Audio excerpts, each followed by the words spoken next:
আপনারা যারা ঈদে মিলাদুন্নবী পালন করেন তাদের উদ্দেশ্যে কিছু কথা বলতে চাই। দেখেন ভাই, আগেই বলে রাখি, কথাগুলো সম্পূর্ণ মনোযোগ দিয়ে শুনবেন, তারপর আপনার বিবেক যেটা বলে সেটাই বললেন। 12ই রবিউল আউয়াল আসলে পরে আপনারা রাস্তাঘাটে মিছিল দেন, ঈদে মিলাদুন্নবী পালন করেন। আপনাদের উদ্দেশ্য 12ই রবিউল আউয়াল আমাদের নবীজির জন্ম তারিখ, তাই আপনারা আনন্দ পালন করেন। এখন আপনাদের কাছে আমার একটা প্রশ্ন, আমাদের রাসূল যেই তারিখ জন্মগ্রহণ করেছিলেন আবার সেই তারিখ তো মৃত্যুবরণও করেছিলেন, মানে 12ই রবিউল আউয়ালে আমাদের নবী পৃথিবীতে এসেছিলেন, আবার 12ই রবিউল আউয়ালে আমাদের প্রিয় নবী দুনিয়া থেকে বিদায় হয়েছিলেন। তো 12ই রবিউল আউয়াল আসলে পরে যদি আপনি নবীজির জন্মদিনের কথা ভেবে আনন্দ করতে পারেন, তো এই তারিখে তো আমাদের রাসূল পৃথিবী থেকে বিদায়ও হয়েছিলেন।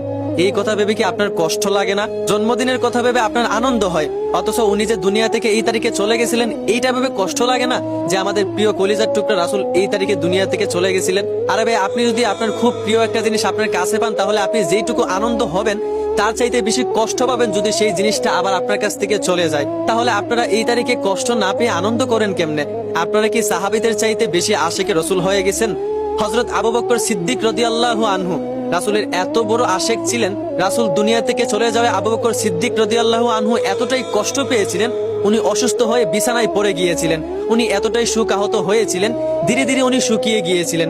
উনি যখন কথা বলতেন উনার কথার মধ্যে যেন কলিজা পোড়া গন্ধ বের হতো। উনি অসুস্থ অবস্থায় যেই বিছানায় শুয়েছিলেন সেই বিছানার উপরে একটি সামিয়ানা ছিল। উনার যখনই মনে পড়তো রাসূল আর দুনিয়াতে নাই, তখন উনি কষ্টে বলতেন, আহা আমার নবী নাই।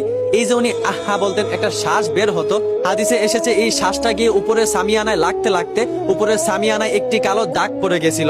রাসূল বিদায় হওয়ার পর আবু বকর সিদ্দিক রাদিয়াল্লাহু আনহু 2 বছর 3 মাস 11 দিন বেঁচে ছিলেন। কোনোদিন রাস্তাঘাটে মিছিল দেননি, ঈদে মিলাদুন্নবী পালন করেননি, আনন্দ করেননি, বরং যখনই উনার রাসূলের কথা মনে পড়তো উনি কান্না করতেন। রাসূলের কলিজার টুকরা মেয়ে ফাতেমা রাদিয়াল্লাহু আনহা, রাসূলের মৃত্যুর পর উনি কষ্ট পেয়ে এতটাই অসুস্থ হয়ে পড়েছিলেন, 4 মাস বিছানা থেকে উঠতে পারেননি, শুধু রাসূলের কথা মনে পড়ে কান্না করেছিলেন। ইতিহাস ঘাটলেই দেখা যায় যারা আশেকে রসুল ছিল সাহাবীরা, তারা শুধু রসুলের কথা মনে করে কান্না করেছে। কেউ রাস্তাঘাটে মিছিল দেয়নি, ঈদে মিলাদুন্নবী পালন করেনি, আনন্দ করেনি। অথচ আমাদের বাংলাদেশের মানুষেরা তারা এতটাই আশেকে রসুল হয়ে গেছে, তারা 12ই রবিউল আউয়াল আসলে পরে তারা নবীজির জন্ম তারিখ এই কথা ভেবে আনন্দ করে। অথচ রসুল যে এই তারিখে আবার দুনিয়া থেকে বিদায় হয়ে গেছেন, এই বিদায়ের কষ্টটা তাদের ভিতরে কাজ করে না। আচ্ছা ধরেন ভাই, আপনার একটা ছেলে জানুয়ারি মাসের 1 তারিখ শুক্রবারে জন্ম নিল, ছেলেটা আপনার কাছে খুব প্রিয়। তো পরের বছর যখন আবারও জানুয়ারি মাসের 1 তারিখ শুক্রবার আসবে, ওই তারিখ আপনার ছেলের জন্মদিন, আপনি অবশ্যই আনন্দ করবেন, জন্মদিন পালন করবেন। কিন্তু ধরেন আবারও যদি জানুয়ারি মাসের 1 তারিখ শুক্রবারে আপনার ছেলেটা দুনিয়া ছেড়ে চলে যায়, তার পরের বছর আবার যখন জানুয়ারি মাসের 1 তারিখ শুক্রবার আসবে, আপনি কি তখন ওই তারিখে আপনার ছেলের জন্মদিন পালন করবেন, নাকি আপনি শোকাহত হবেন? কারণ এই তারিখে যেমন আপনার ছেলে জন্ম হয়েছিল, আবার এই তারিখে তো আপনার